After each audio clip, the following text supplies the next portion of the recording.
The silver Porsche gleamed mockingly in Marcus's drivewaker's latest power move in their neighborhood war. But as he watched it roll backward toward his pool, engine still running, he realized some victories come with a price tag he never expected to pay. The splash echoed through the cul-de-sac like a gunshot, and Karen's scream from across the street told him everything had just changed. For Marcus Chen stood at his kitchen window, coffee mug frozen halfway to his lips, staring at the gleaming silver Porsche 911 Carrera parked squarely in his driveway, not partially blocking it, not accidentally overlapping, dead center, as if Karen Whitmore had measured the space to ensure maximum inconvenience. "You've got to be kidding me," he muttered, steam rising from his untouched coffee as the morning sun reflected off the car's pristine paint job.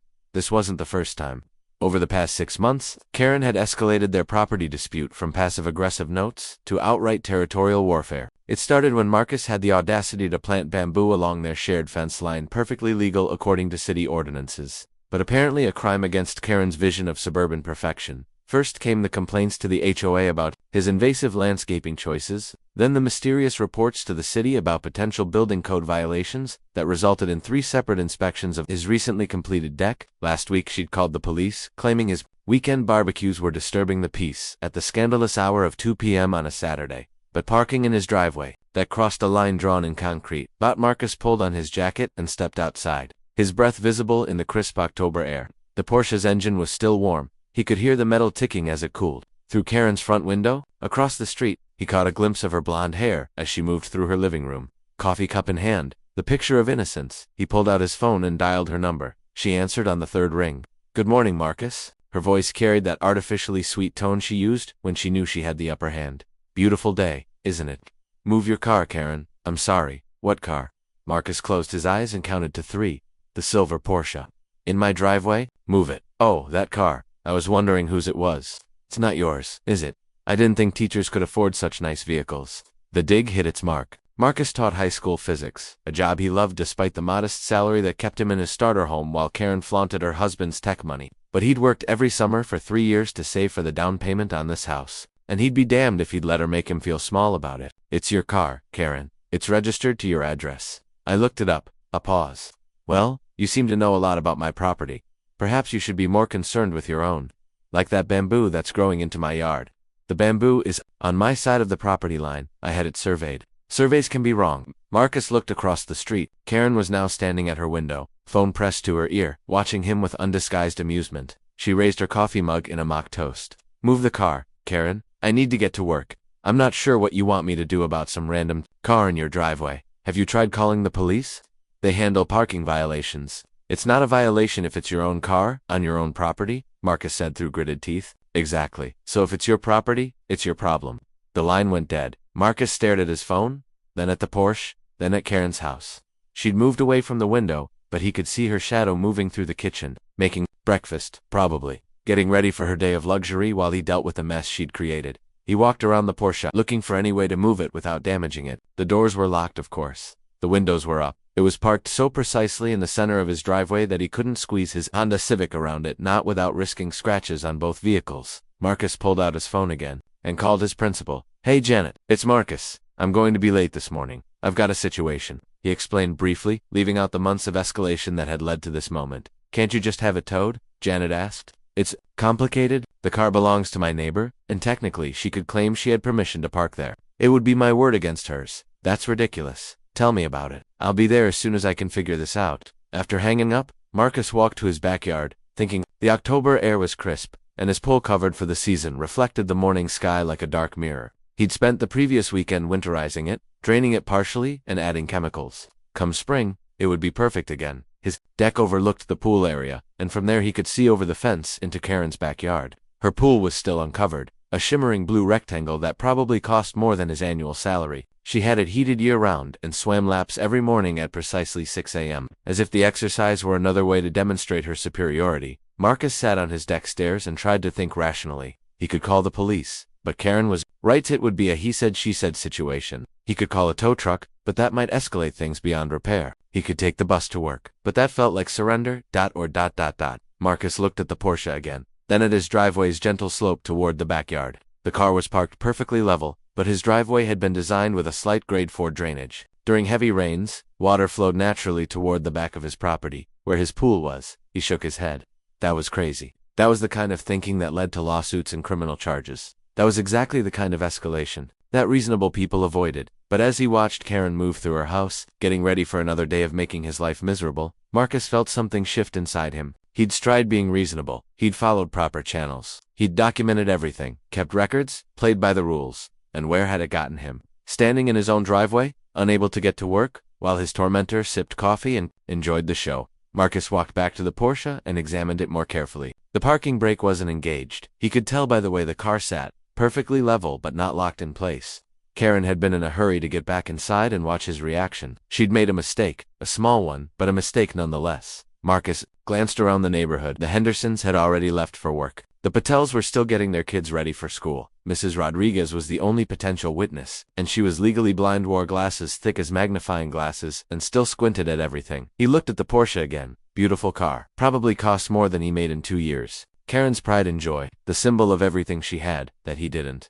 Marcus walked to his garage and grabbed a small hydraulic jack from his emergency kit, the kind used to change tires, the kind that could lift one corner of a car just enough. He stopped. This was insane. This was criminal. This was going to destroy any chance of peaceful coexistence with his neighbor. But as he stood there, jack in hand, Marcus realized something. There was no chance of peaceful coexistence. Karen had made that clear from day one. She saw him as beneath her, unworthy of respect or basic courtesy. She was going to escalate this conflict until one of them broke. So why not break first, on his own terms? Marcus positioned the jack under the Porsche's rear axle, in the designated lifting point he recognized from his father's old auto shop. The car rose smoothly, silently. Just a few inches, just enough. He moved to the front of the car and gave it the gentlest push imaginable. Physics took over from there. Newton's first law: an object at rest stays at rest, unless acted upon by an external force. But once that force overcame inertia, gravity and momentum did the rest. The Porsche began to roll backward down the driveway's gentle slope. Slowly at first, then with gathering speed. Marcus watched, fascinated despite himself, as his high school physics lessons played out in real time. The car rolled past his Honda, past the edge of his driveway, onto the grass of his backyard. It was picking up speed now, heading directly toward the pool. For a moment, Marcus felt a surge of panic. This was really happening. This was really going to happen. He could still run after it, try to stop it. Somehow the Porsche hit the pool cover with a sound like tearing canvas. The cover, designed to support falling leaves and light snow, collapsed under the car's weight. Water erupted upward as the silver Porsche disappeared beneath the surface with a tremendous splash that sent waves cascading over the pool's edges. Across the street, Karen's front door flew open. What the hell? Her scream cut through the morning air as she ran toward his yard, still wearing her silk pajamas and clutching her coffee mug. My car. What did you do to my car?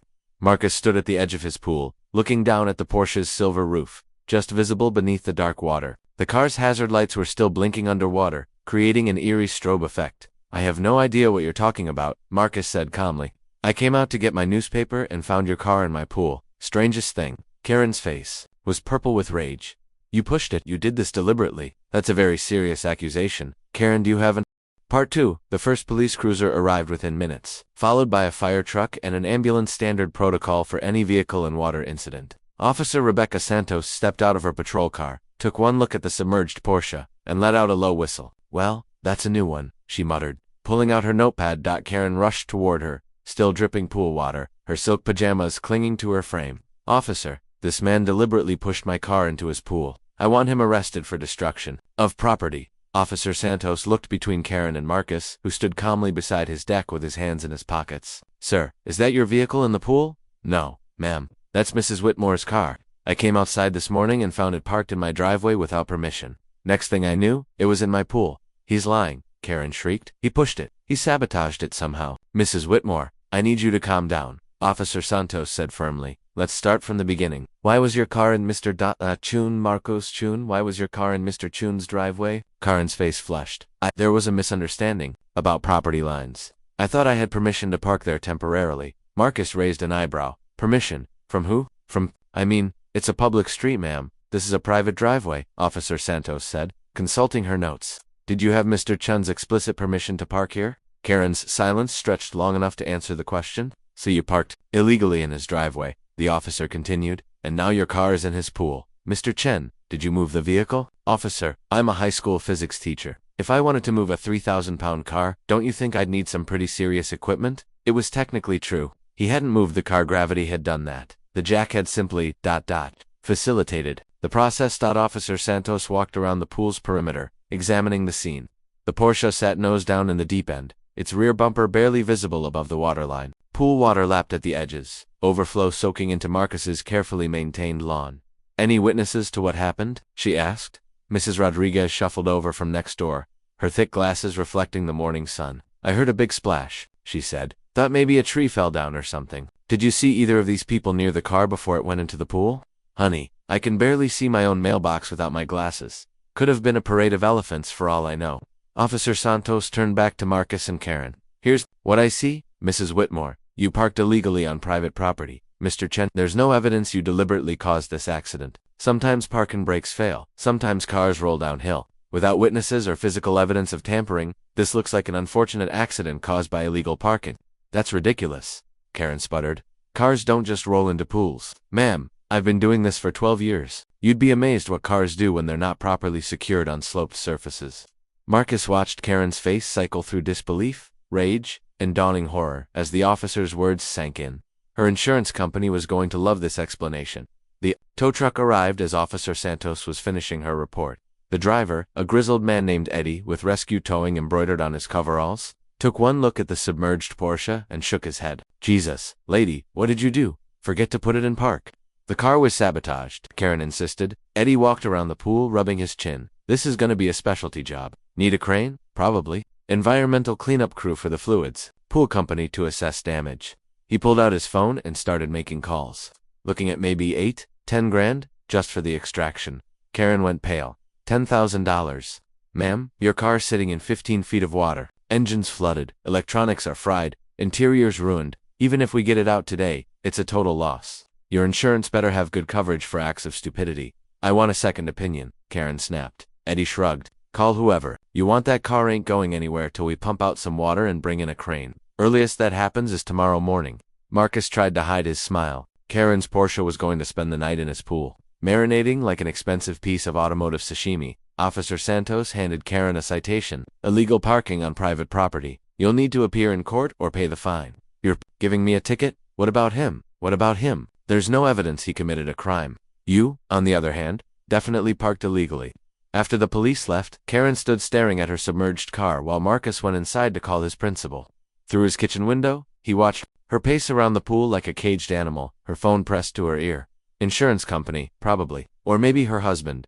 The conversation looked heated. Marcus was making lunch when his doorbell rang. He opened it to find a man in an expensive suit, tall, silver-haired, with the kind of confident bearing that screamed corporate executive. Mr. Chen. I'm David Whitmore, Karen's husband. Hear about the submarine in my pool. David's jaw tightened. This isn't funny. That car cost $80,000. I'm sure it did. Beautiful car. Was beautiful, anyway. You know damn well what happened here. Marcus leaned against his doorframe. Your wife parked illegally in my driveway. Her car rolled into my pool. The police investigated and found no evidence of foul play. What more is there to know? The insurance company is calling it negligent parking. They're not covering the full replacement value.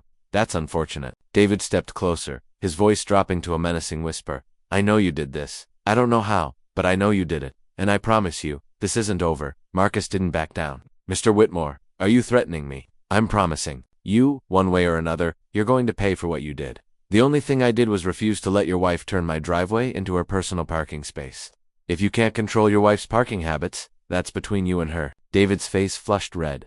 Watch yourself, Chen. You have no idea who you're messing with.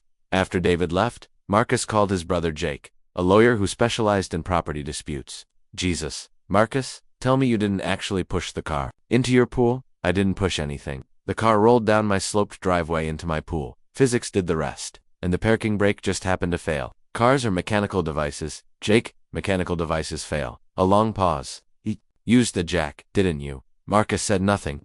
God damn it, Marcus. If they prove you tampered with that car, they won't. There's no evidence because I didn't damage anything. I simply facilitated a natural process. Facilitated a natural process.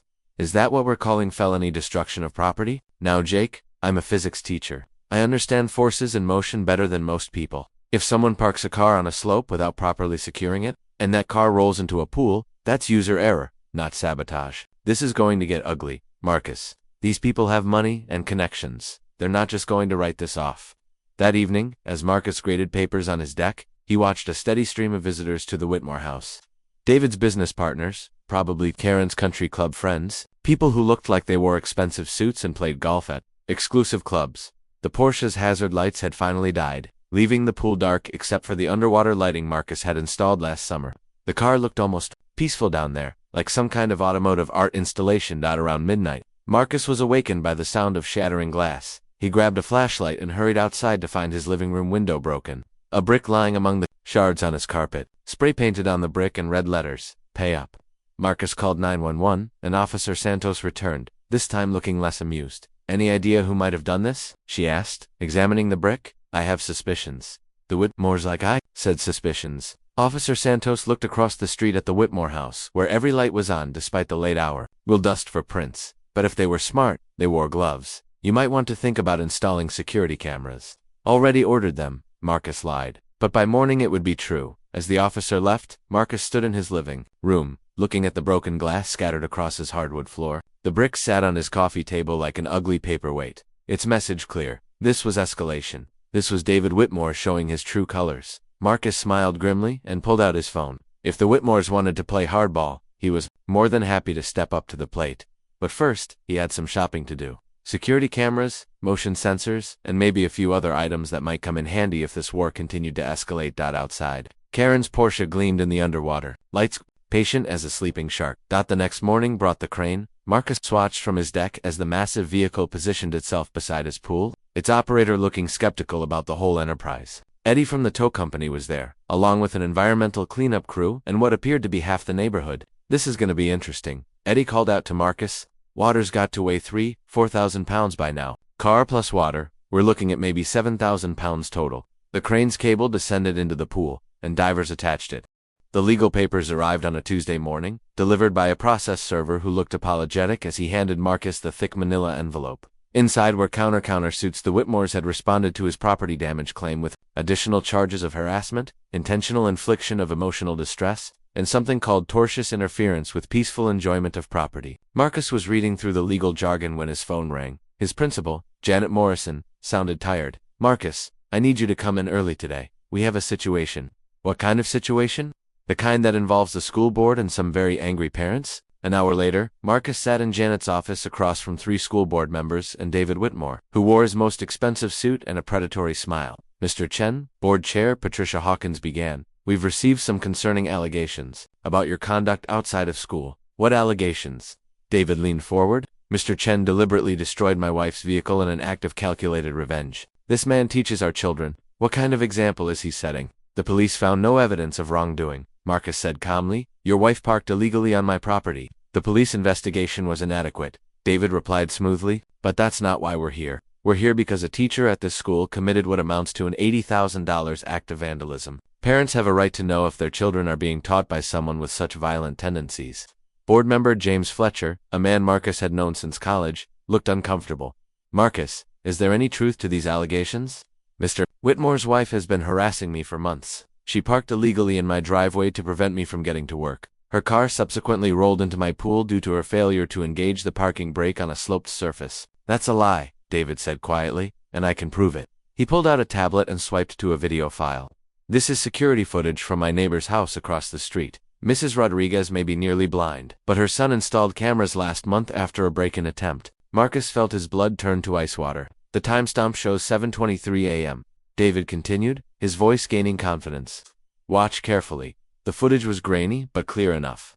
It showed Marcus approaching the Porsche with something in his hands, the jack, though it was too small to see clearly in the video. The angle was wrong to see exactly what he did, but it showed him crouched beside the car for several minutes before walking away. Moments later, the Porsche began to roll. "That could be anything," Marcus said, but his voice sounded hollow even to himself. "I might have been checking to see if the car was damaged, looking for a note for 10 minutes. David's smile was razor sharp. "And then you just happened to walk away right before the car rolled into your pool." Board member Sarah Chun, no relation, despite the name, cleared her throat. "This is very concerning. Marcus, if you deliberately damaged someone's property, .. "I didn't damage anything," Marcus said, clinging to the technical truth. "I never struck the car, never scratched it, never broke anything on it. But you did cause it to roll into your pool," David pressed. Looked around the room at faces that had grown cold and suspicious. These were people who'd known him for years, who'd celebrated his Teacher of the Year award, who'd trusted him with their children's education. I want to speak with my lawyer before answering any more questions, he said finally. The meeting ended, with Marcus placed on administrative leave pending further investigation. That afternoon, Jake arrived at Marcus's house looking grim. They sat in the kitchen, the legal papers spread across the table like tarot cards predicting a very dark future. The video is circumstantial, Jake said, but it's damaging. Combined with the timing and the physics of what happened, a jury might reasonably conclude you caused the accident. So what are my options? Settlement. They're offering to drop the criminal complaint if you pay for the car and agree to a restraining order. How much? $80,000 for the car, plus their legal fees. About $90 total. Marcus stared at the number. His entire savings, his retirement fund, everything he'd worked for gone. And if I fight it, you could lose twice that, plus face criminal charges. Deliberate destruction of property over $5,000 is a felony in this state. That evening, Marcus sat on his deck staring at his empty pool. The concrete had been scrubbed clean, but the stress fractures remained spiderweb patterns. Spreading from the deep end where the Porsche had hit bottom, his phone buzzed with a text from his department head. Sorry, Marcus. Board voted to terminate your employment effective immediately. Conduct unbecoming clause. 23 years of teaching. Gone. Marcus was contemplating the ruins of his career when he heard shouting from next door. Through the fence, he could see into the Rodriguez backyard, where Mrs. Rodriguez was arguing with her son Miguel. I don't care what you told them. She was saying that footage doesn't show what they say it shows. Mama, they paid us $5,000 for it. It's done. $5,000 to destroy a good man's life? Miguel? How could you? Marcus felt a chill. He climbed onto his deck, railing to see over the fence better. Miguel Rodriguez was about 30, worked in tech like half the neighborhood, and apparently had flexible ethics when the price was right. The camera was angled wrong anyway, Miguel was saying. You can't really tell what he was doing, exactly. So why did you tell them it proved he pushed the car? Because they offered $5,000, and you need a new roof. Besides, guy probably did do it. Rich lady's car doesn't just roll into someone's pool. Marcus climbed down and went inside, his mind racing. The video was circumstantial because it didn't actually show what happened. Miguel had sold a narrative along with the footage, but if the video was ambiguous, maybe it could support a different narrative entirely. Marcus spent the next 3 hours researching property law, security camera regulations, and evidence tampering statutes. What he found was interesting. Very interesting. The next morning, Marcus called Officer Santos. I'd like to report a crime, he said. Specifically, evidence, tampering, and bribery. An hour later, Santos was sitting in Marcus's kitchen, listening to his theory with growing interest. So you're saying the video doesn't actually show what Mr. Whitmore claims it shows? I'm saying Miguel Rodriguez admitted to his mother that the footage is ambiguous, but he told the Whitmores it was conclusive in exchange for $5,000. That's witness tampering, Santos said. Maybe bribery, depending on how the payment was structured. There's more. Check when the cameras were installed, Miguel told his mother. They were installed after a break-in attempt. But I've lived here for 3 years, and there's never been a break-in on this street. Santos made notes. You think the cameras were installed specifically to catch you? I think David Whitmore paid Miguel to install cameras aimed at my property, then paid him again to provide testimony that supported their lawsuit. That's conspiracy to commit fraud. And if we can prove the camera installation was recent, the permit records are public, Marcus said. Miguel would have needed a permit for exterior electrical work. Santos smiled for the first time in days. Mr. Chen, I think you might have just saved your ass. The investigation moved quickly after that. Miguel's permit application was dated just 2 weeks before the Porsche incident, suspiciously recent. For someone claiming the cameras were installed months earlier for security purposes, bank records showed a $3,000 payment from David Whitmore to Miguel Rodriguez the day before the cameras were installed, labeled as consulting services. Another $5,000 had been transferred after the footage was provided. When confronted with the evidence, Miguel cracked immediately. He admitted that David had approached him about installing cameras to keep an eye on the troublesome neighbor. He'd been promised a bonus if the cameras captured anything useful for a lawsuit. Mr. Whitmore said the guy was dangerous, Miguel told investigators. Said he needed evidence to protect his family. The conspiracy unraveled from there. David had planned the whole thing, paying Miguel to install surveillance, then coaching him on how to interpret the footage in a way that supported their case. But the most damaging revelation came when Miguel revealed the original plan. Mr. Whitmore wanted me to testify that I saw the guy push the car, Miguel admitted. But when I watched the footage, you really can't tell what he's doing. So Mr. Whitmore said to just say the timing was suspicious and let the lawyers handle the rest. Within 48 hours, the charges against Marcus were dropped. David Whitmore was arrested for conspiracy to commit fraud, evidence tampering, and witness bribery. The school board called an emergency meeting. Mr. Chen, Patricia Hawkins said, looking embarrassed. We owe you an apology. In light of recent developments, the board votes to reinstate you immediately with full back pay. I appreciate that, Marcus said, but I'll need some assurances that this kind of rush to judgment won't happen again.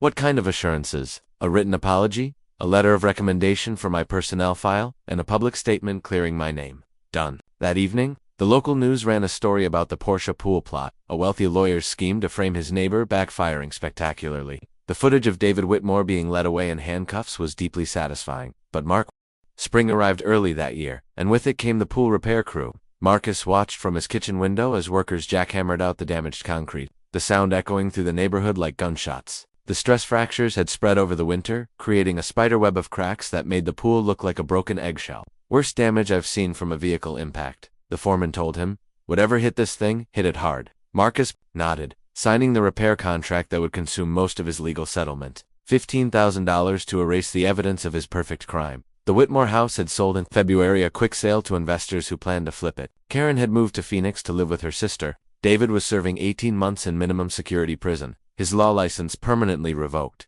Justice served, some might say, but Marcus found himself thinking about Karen's words that final evening. A war one never should have started. The truth was more complicated than that. They'd both started it, both escalated it, both paid prices they'd never imagined when the conflict began with a simple bamboo planting. Marcus was grading midterm exams on his deck when his phone rang. The caller ID showed a number he didn't recognize. Mr. Chen, this is Amanda Rodriguez, Miguel's daughter. I'm calling about my dad. Miguel had been sentenced to community service and probation for his role in David's conspiracy. He's been trying to find work for months. Amanda continued. Nobody will hire him. He's got 2 kids, Mr. Chen. They might lose their house. Marcus set down his red pen. Amanda, I'm sorry about your father's situation, but he knows what he did was wrong. After hanging up, Marcus stared across his backyard at the Rodriguez house. Through their kitchen window, he could see Miguel sitting at his table, shoulders slumped in defeat. The man who'd sold his testimony for $5,000 now faced bankruptcy and disgrace.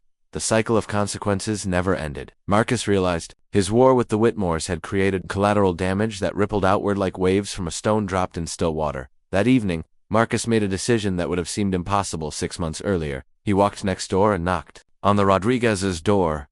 Miguel answered, his face cycling through surprise, fear, and resignation. Mr. Chin, Miguel, can we talk? They sat on Miguel's back porch, 2 men who'd been caught in the machinery of a larger conflict, each nursing wounds that might never fully heal. I'm sorry, Miguel said finally. I know that doesn't fix anything, but I am. David Whitmore? He made it sound like you were dangerous, like you might hurt someone. I thought I was helping protect the neighborhood for $5,000. Miguel's face flushed. My mother needed a new roof. My kids needed school clothes. I know it doesn't excuse what I did, but people do desperate things when they're backed into corners. Miguel looked up, surprised by the understanding in Marcus's voice. I've been there, Marcus continued. Maybe not exactly there, but close enough. Close enough to make choices I'm not proud of. They sat in silence, watching the sun set behind Marcus's house. In the distance, the sound of the pool repair crew packing up their equipment carried across the evening air. Amanda says you're having trouble finding work. Word gets around in tech.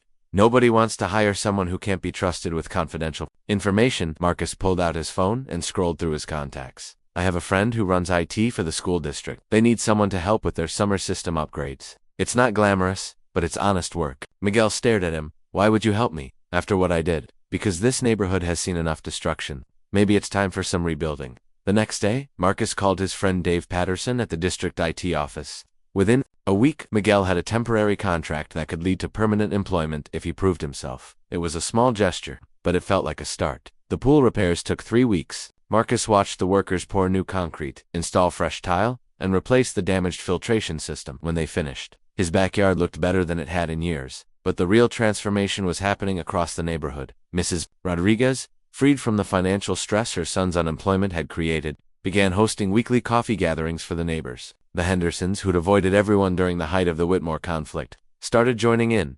Even the Patels, usually too busy with work and kids to socialize, began attending regularly. It's like the whole street is healing, Mrs. Henderson told Marcus one evening.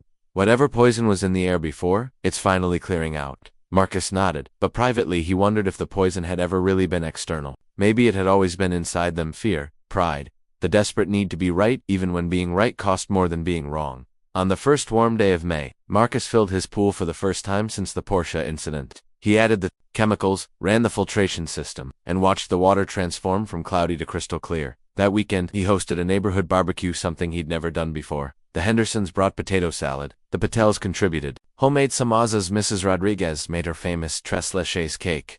Miguel came too, looking nervous but grateful. His kids played in Marcus's pool, their laughter echoing off the water where a silver Porsche had once rested like a sleeping beast. "Hard to believe what happened here," Dave Henderson said, gesturing toward the pool. "Sometimes the worst things lead to the best things," Marcus replied, watching Miguel's daughter perform a perfect cannonball dot as the sun set and the guests went home. Marcus sat alone on his deck, listening to the gentle hum of the pool filter. The bamboo along his fence line had grown tall and thick, creating a natural privacy screen that blocked the view of what had once been the Whitmore house. New owners were moving in next week, young couple with a toddler, according to Mrs. Rodriguez's teachers. Like Marcus, people who probably couldn't afford Porsches but might appreciate a neighbor who understood the value of community over conflict. Marcus's phone buzzed with a text from an unknown number. "This is Karen. Saw the news story about the neighborhood barbecue. Glad you're all healing. I'm doing better too. Therapy helps. Take care." He stared at the message for a long time before typing back. "Take care, Karen. The pool sends its regards." It was a small joke, but it felt like closure. That night, Marcus dreamed of silver cars and crystal clear water. In the dream, the Porsche floated to the surface like a resurrection, whole and beautiful and forgiven. Karen was behind the wheel, smiling and waving as she drove up out of the depths and away into a sky full of stars. When he awoke, the morning sun was reflecting off his pool like scattered diamonds, and the neighborhood was quiet except for the sound of children laughing somewhere in the distance. Marcus made coffee and stood at his kitchen window, looking out at the backyard where war had once raged and peace had finally taken root. The bamboo swayed in the morning breeze, tall and green and thriving. Sometimes, he thought, the best victories were the ones where everyone eventually won even, if it took a while to realize what winning really meant. The Porsche was gone. David Whitmore was rebuilding his life in prison. Karen was healing in Arizona, and Miguel was learning to trust again through honest work. And Marcus was learning that being right wasn't nearly as important as being kind, that winning wars often meant losing something precious, and that the deepest pools weren't filled with water but with the capacity for forgiveness. His phone rang, the principal with news about summer school assignments. Marcus smiled and went to answer it, ready for whatever came next. The war was over. The healing had begun, and in his backyard the pool sparkled in the morning light, clean and clear and perfect exactly as it was always meant to be.